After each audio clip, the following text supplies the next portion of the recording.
некоторые деятели на Западе и в Соединенных Штатах хотят украсть у нас эту победу и присвоить себе. 4, 5, 6. Ладно, ты кратко. 7-8 говоришь. I'm sexy and I know it.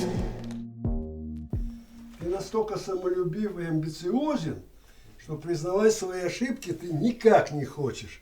И это очень плохо. Я сделал сам свое дело и работаю сам на себя. Так вот, вам бы А позавидовать. работать надо и на общество, не только на себя. Скажи мне, а где же ты для общества работаешь?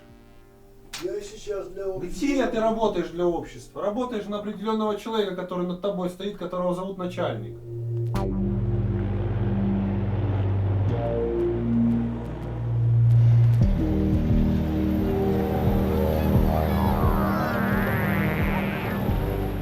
Придет время, когда ты опять к инженеру придешь, но Не сложнее, факт, сложнее не же факт. будет. Когда тебе хочется творчеством заниматься, а тебе говорят, займись, когда ты писаниной. А творчество у тебя будет потом. А мне не надо потом.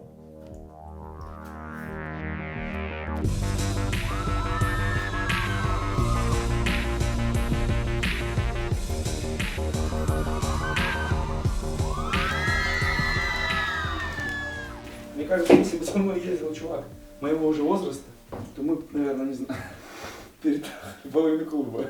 Если ты это сделаешь, а тебе поднимется статус, ты должен быть недоступным. Тогда ты будешь на высоком уровне. Но если ты хочешь остаться стриптизером, я не против.